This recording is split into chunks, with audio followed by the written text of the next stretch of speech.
আসসালামু আলাইকুম। আজ ক্লাস 5-এ তোমাদের 4th ক্লাস টেস্টে যতটা সিলেবাস ততটা প্রশ্নপত্র আমি আলোচনা করে দেব।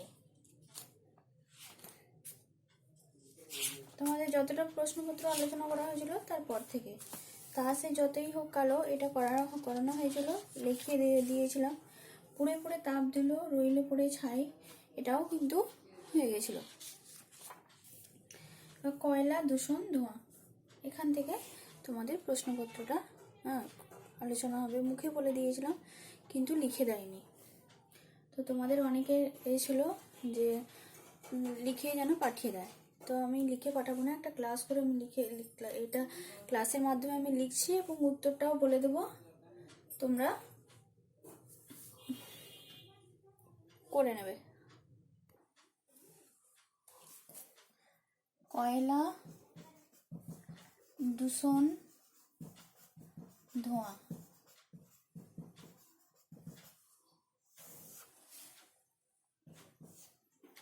কয়লা খনির সুড়ঙ্গে নামলে শ্বাসকষ্ট হয় না কেন? কয়লা খনির সুড়ঙ্গে নামলে শ্বাসকষ্ট হয় না কেন? কয়লা খনির সুড়ঙ্গে নামলে সুড়ঙ্গের মধ্যে কি করা হয় না, কম্পিউটারের সাহায্যে বাতাস পাঠানো হয় এবং কতটা যতটুকু দরকার অক্সিজেন পাঠানো হয়। অক্সিজেন আবার বেশি হয়ে গেলে কিন্তু সেখানে আগুন ধরে যাবে, তো অক্সিজেন পাঠানো হয়। এবং যদি কোনো কিছু অসুবিধা হয় সেটা কিন্তু কি হয় না, সেখানে এক ধরনের জিপিএস কম্পিউটার বসানো আছে, এটা অ্যালার্ম বেজে ওঠে। আর যদি অক্সিজেনের দরকার হয় তখন কি করা হয় না, ওইটার সাহায্যে সেটা পাঠানো হয়। অক্সিজেনের দরকার হলে কি করা হয় না, কম্পিউটারের মাধ্যমে সেটা পাঠানো হয়। এই জন্য কি হয় না, কয়লা খনির সুড়ঙ্গের মধ্যে গেলেও কিন্তু শ্বাসকষ্ট হয় না। কয়লা পোড়ালে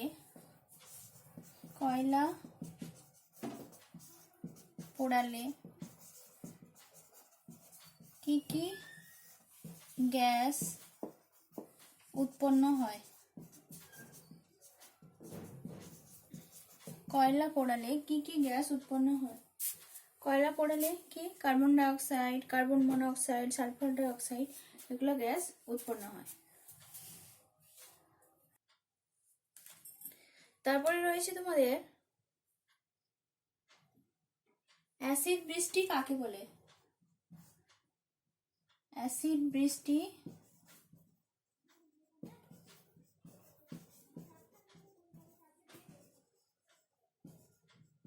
কাকে বলে? অ্যাসিড বৃষ্টি কাকে বলে না, কয়লা পোড়ানোর ফলে যে ধোঁয়াগুলো উৎপন্ন হয়, গ্যাস উৎপন্ন হয়, sulphur dioxide, nitrogen oxide, carbon dioxide, এই যে ধোঁয়াগুলো কি হয় না, গ্যাসগুলো আকাশে উপরে উপরে উঠে যায়, উপরে উঠে জলীয় বাষ্পের মতো উপরে উঠে যায়। তখন কি হয়, উপরে যত উপরে উঠবে তত কি হবে, উষ্ণতা কমবে। উষ্ণতা কমার ফলে কি হচ্ছে না, সেটা ঘনীভূত হয়ে যায় এবং জলের সাথে মিশে ওই গ্যাসগুলো কি হয় না, জলীয় বাষ্প ঘনীভূত হয়। জলীয় বাষ্পের সাথে মিশে কি হয় না, অ্যাসিড সৃষ্টি করে এবং বৃষ্টি আকারে নিচে নেমে আসে। একে বলা হয় কি অ্যাসিড বৃষ্টি।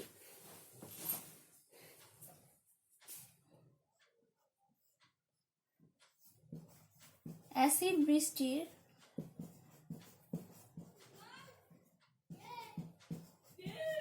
কুফলগুলি লেখো। এটা বড় কোশ্চেন, 3 বা 5, 3 নম্বরের, ঠিক আছে। তো অ্যাসিড বৃষ্টির কুফলগুলো কি হবে,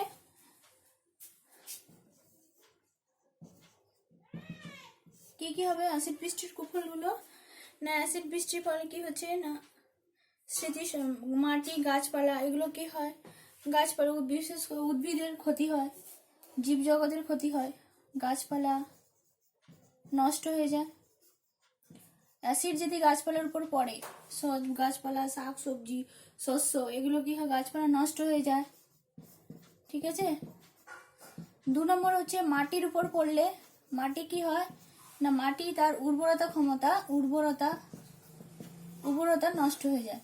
কেন উর্বরতা নষ্ট হয়ে যায় কেন না, মাটিতে কি হয়, অম্লত্বের পরিমাণ বেড়ে যায়। অ্যাসিড বৃষ্টি মানে অম্লত্বের পরিমাণ বেড়ে যাওয়ার ফলে কি হচ্ছে, মাটির উর্বরতা নষ্ট হয়ে যায়। এবং যদি স্মৃতিসৌধ, বাড়ি ঘর এগুলোর উপর পড়ে কি হবে, স্মৃতিসৌধে যে মার্বেল পাথরের যে যে উজ্জ্বলতাটা নষ্ট হয়ে যায়। হ্যাঁ, সৌধ নষ্ট হয়ে যায়, সৌধের নানা ক্ষতি হয়। সৌধের নানা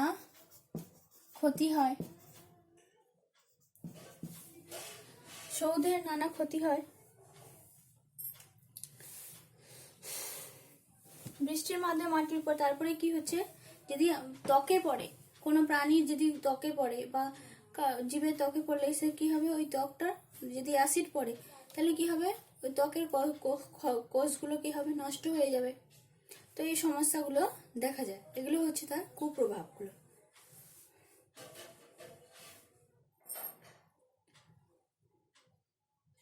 তারপরে হচ্ছে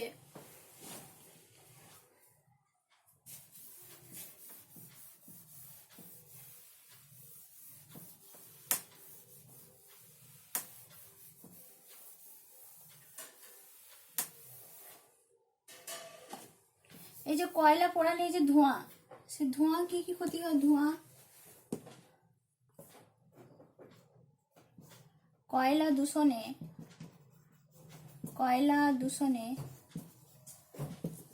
ধোঁয়ায় কি কি সমস্যা দেখা যায়।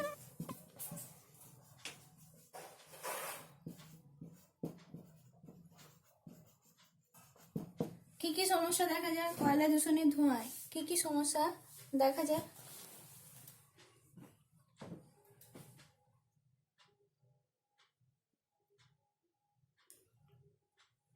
কি কি ধোঁয়ায় যদি চোখে লাগে তাহলে চোখের রেটিনা নষ্ট হয়ে যাবে, চোখ জ্বালা করবে। হ্যাঁ, তারপরে হচ্ছে কি, শ্বাসের মাধ্যমে যদি ধোঁয়াটা যদি আমাদের শ্বাসের মাধ্যমে শরীরের ভিতর ঢুকে তাহলে কি ফুসফুসের ক্ষতি হবে, শ্বাস নিতে কষ্ট হবে। এবং ধোঁয়ার যে গুঁড়ো গুঁড়ো অংশগুলো, ধোঁয়ার অর্ধক্ষিপ্ত অংশগুলো, সেগুলো ফুসফুসে জমা হয়ে ফুসফুসে যে বায়ুথলি, সেই বায়ুথলিগুলোকে নষ্ট করে দেবে। এই সমস্যাগুলো দেখা যায়।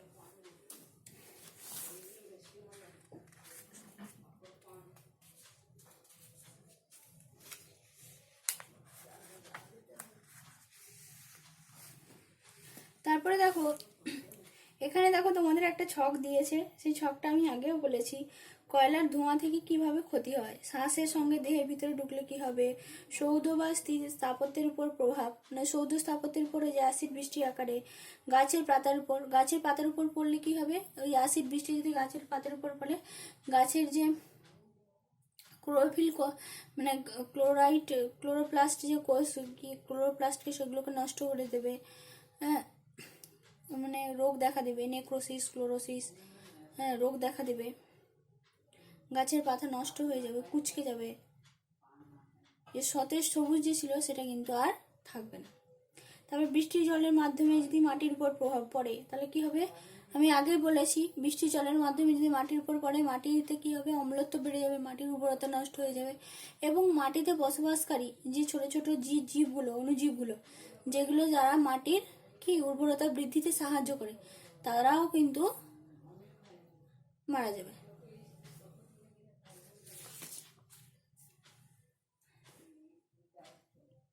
তারপরে হচ্ছে জীবাশ্ম জ্বালানি কাকে বলে, ওই যে জীবাশ্ম জ্বালানি হচ্ছে মাটির নিচ থেকে যেটা উত্তোলন করা হয় দীর্ঘদিন ধরে, লক্ষ লক্ষ বছর ধরে, হ্যাঁ, ভূগর্ভে চাপ ও তাপের ফলে সৃষ্টি।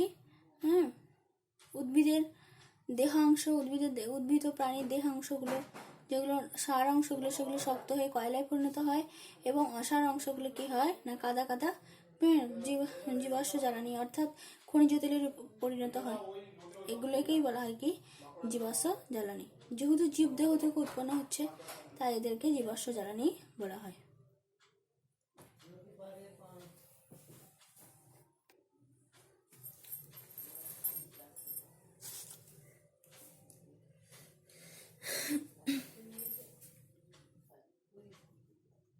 জীবাশ্ম জ্বালানি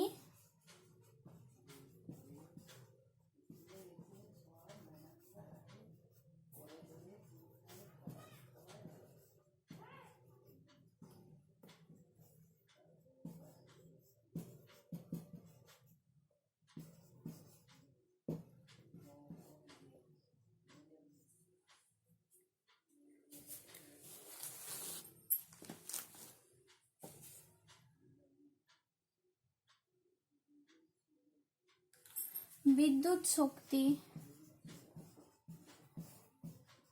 বিদ্যুৎ কিভাবে কিভাবে তৈরি হয়?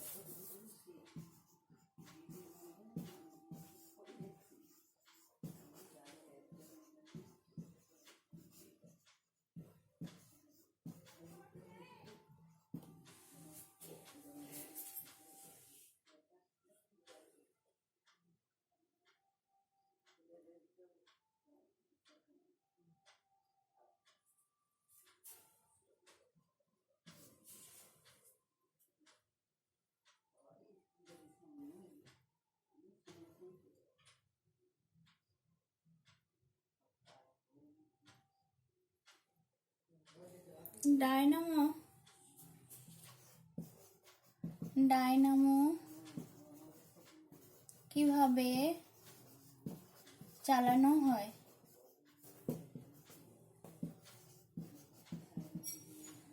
এই যে ডায়নামোটা কিসের সাহায্যে চালানো হয়? ডায়নামো হচ্ছে পেট্রোল ডিজেল শক্তির সাহায্যে সে প্যাডেল ঘুরিয়ে ডায়নামো চালানো হয়। ডায়নামোতে কি হয়? ডায়নামো হচ্ছে একটু অনুন্নত ধরনের ডায়নামোতে একটা মাত্র বাল্ব চলে। ডায়নামো ও জেনারেটরের মধ্যে দুটি পার্থক্য লেখো। ডায়নামো ও জেনারেটরের মধ্যে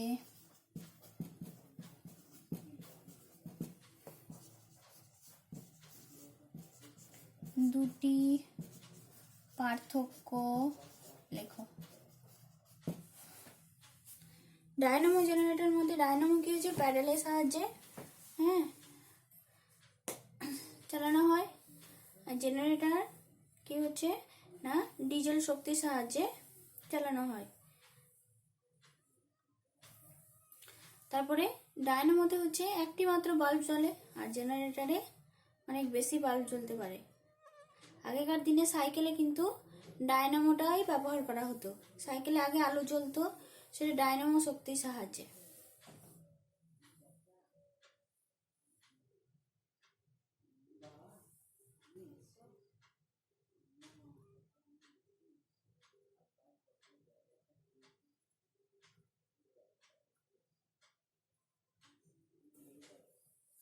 তারপরে আর কিভাবে বিদ্যুৎ হয়? বাইকল ঘুরিয়ে, জলে টারবাইন ঘুরিয়ে জলবিদ্যুৎ উৎপন্ন করা হয়। কোথায় জলবিদ্যুৎ কেন্দ্র? একটি জলবিদ্যুৎ কেন্দ্রের নাম লেখো। একটি জলবিদ্যুৎ কেন্দ্রের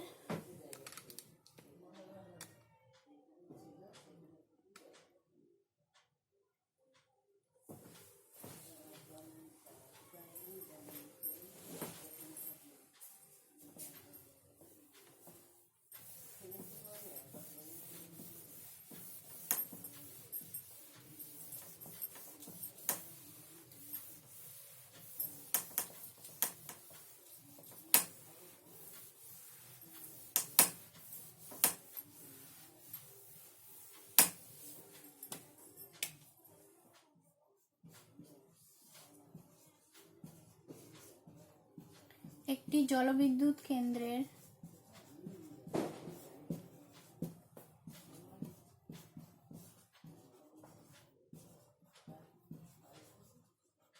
নাম লেখো। তারপরে হচ্ছে জলবিদ্যুৎ কিভাবে তৈরি হয়।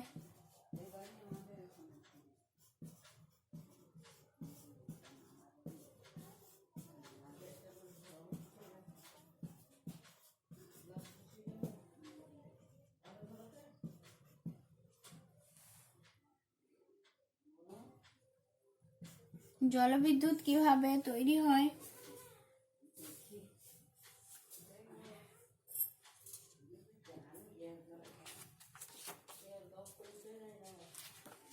প্রচলিত শক্তি, প্রচলিত ও অপ্রচলিত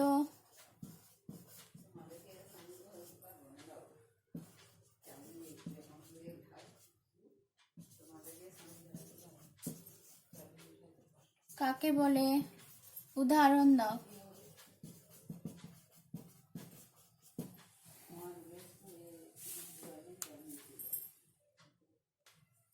তোমাদের যে বাকি কোয়েশ্চেনগুলো বাকি ছিল সেগুলো আমি কিন্তু করিয়ে দিয়েছি।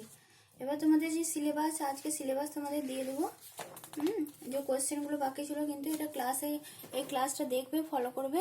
এখানে যে বাকি থাকা কোয়েশ্চেনগুলো সেগুলো রয়েছে, বইটা ভালো করে পড়বে। তোমাদের সিলেবাসে 4th ক্লাস টেস্টের যে সিলেবাসটা সেটা নানাভাবে বিদ্যুৎ আর কয়লার সব কিছু, কম গরম আগুন, বেশি গরম আগুন, তারপরে হচ্ছে কয়লার দূষণ, ধোঁয়া, এই টপিকটা হবে। তারপরে পুড়ে পুড়ে তাপ দিল, রইলে পড়ে ছাই, কেমন করে হলো কালো, আর হচ্ছে সে যতই হোক কালো। আর তোমাদের আগের চ্যাপ্টারে একবার খালি রিডিং করবে। আগের চ্যাপ্টারে হয়তো কিছু 2-1টা প্রশ্ন এবং পুরনো প্রশ্ন দেওয়া উচিত। হ্যাঁ, আগের পুরনো সিলেবাস থেকে কিছু প্রশ্ন দেওয়া উচিত, সেই হিসেবে দেওয়া হয়েছে, একটু দেখে নেবে।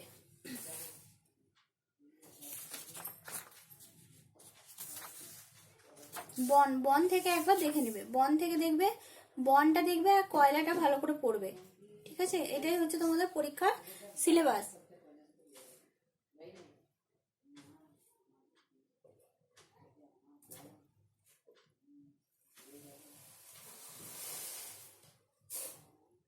ঠিক আছে, অসুবিধা হলে অবশ্যই জিজ্ঞাসা করবে। ঠিক আছে।